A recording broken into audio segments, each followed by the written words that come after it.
بسم الله والصلاة والسلام على رسول الله. معاكم ندى من قناة توتة هاند ميد. ان شاء الله هننفذ مع بعض النهاردة سبحة بخرز الكريستال. عندي كده لونين من خرز الكريستال، الأحمر والكريمي، ودي المعادن والفواصل اللي أنا هستخدمها في السبحة، وطبعا خيط الحظاظات. هبتدي ان انا ألسع كده خيط الحظاظة علشان خاطر اعرف ادخل فيه الخرز،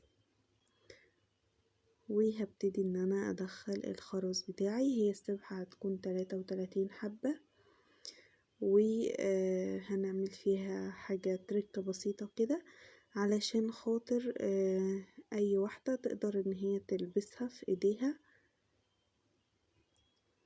فهي سبحة وفي نفس الوقت زي الانسيال او الاسورة، يعني 2 في 1 تقدروا تقولوا.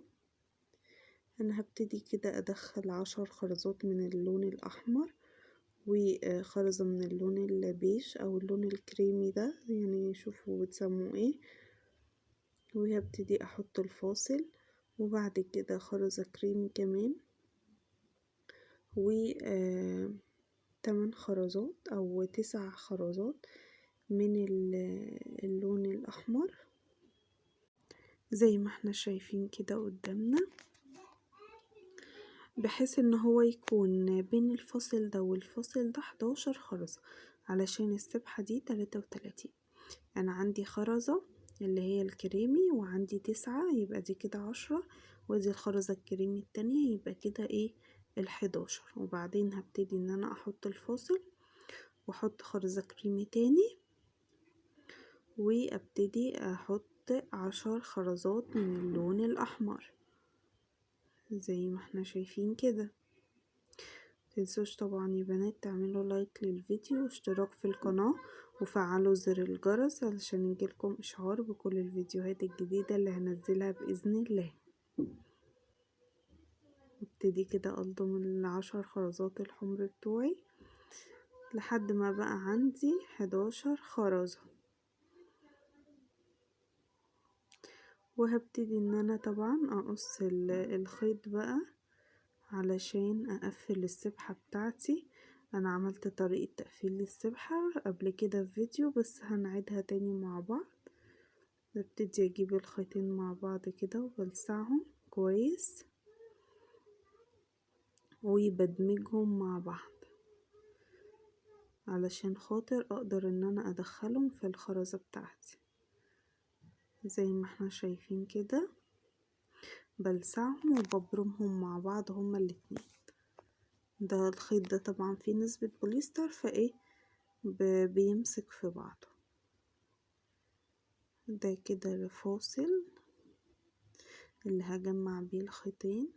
طبعا اراعي ان يبقى فيه مسافة في السبحة علشان خاطر يبقى فيه امكانية التسبيح، ان انا اقدر احرك الخرزة يمين او شمال على حسب، بس يبقى فيه مسافة عشان اعرف اسبح. ما خليش الخيط ضيق على قد الخرز، لازم يبقى فيه حتة خيط كده زيادة في السبحة علشان خاطر اقدر ان انا اسبح بكل سهولة. زي ما احنا شايفين كده انا دخلت خرزة حمرا وبعد كده خرزة كريمي وفاصل وخرزة حمرا تاني زي ما احنا شايفين كده قدامنا. هبتدي بقى ان انا هقفلها بالحباسة. دي الحباسة بتاعتي او بق السمكة، يعني الاسم اللي انتوا عارفينه، هي بيتقال عليها كده وكده. هبتدي هدخل الخيط، انا بدخلها بظهرها، وهبتدي ان انا هعمل عقدة. هلف الخيط على بعض واعمل عقدة، وهتشوفوا دلوقتي هلسعها بالولاعة. الخيط ده لما بيتلسع بيمسك في بعضه، ما تقلقوش، يعني مش بيتفك بسهولة. ببتدي كده ان انا اعمل عقدة واقص الخيط الزيادة بتاعي. انا كده عملت العقدة اهو. العقدة دي عشان تمسك الحباسة ومتخليهاش تطلع، يعني زيها زي الاستوبر كده، بس العقدة هنا افضل يعني.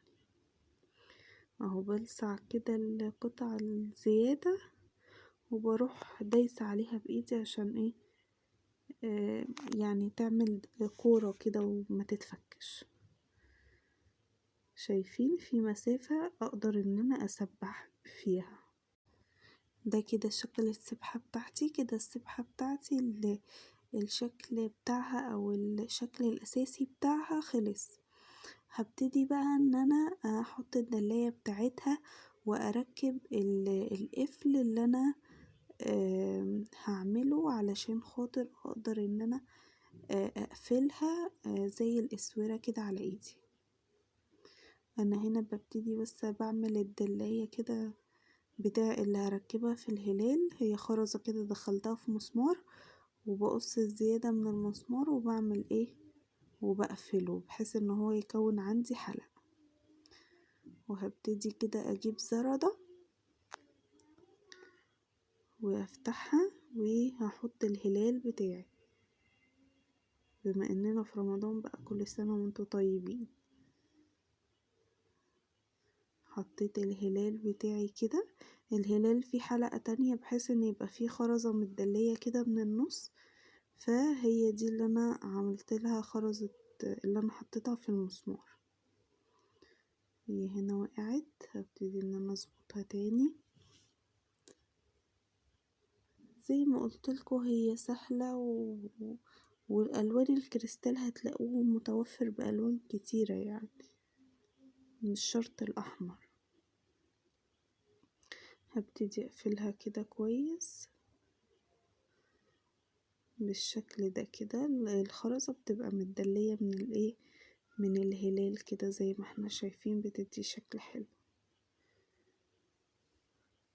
هبتدي بقى اركب القفل اللي هو قفل اسمه حرف تي.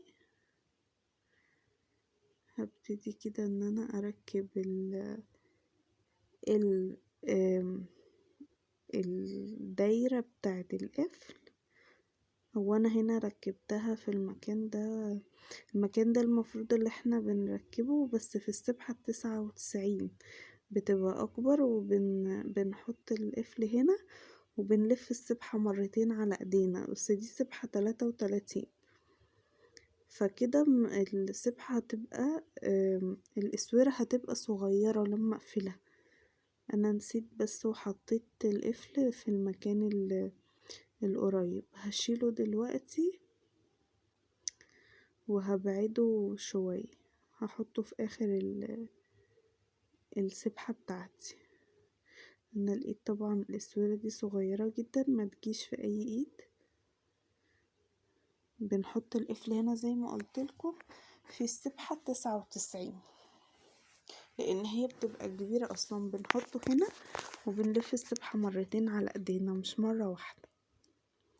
انا هنا حطيت القفل في نفس الزردة اللي متعلق فيها الهلال زي ما احنا شايفين كده. بقى ده شكل السبحة عندي لما بتتقفل وتتلبس اسورة، شكلها شيك جدا وجميل جدا، وهي سهلة مش صعبة خالص. واي حاجة مش واضحة اكتبولي في التعليقات اوضحها لكم في فيديو تاني، مفيش اي مشكلة عندي. انا هنا بحاول ان انا البسها عشان اوريها لكم في اللبس. يا ريت لو عجبكم الفيديو ما تنسوش تعملوا لايك واشتراك في القناة وفعلوا زر الجرس عشان يجيلكم اشعار بكل الفيديوهات الجديدة باذن الله اللي هنزلها. انا هنا بحاول البسها كده اهو بالشكل ده. هيبقى شكلها شايفين جميلة جدا. وزي ما قلت لكم مش شرط اللون الاحمر، ممكن اي لون تاني كريستال متوفر منه جميع الالوان، بس هي شكلها تحفة في اللبس.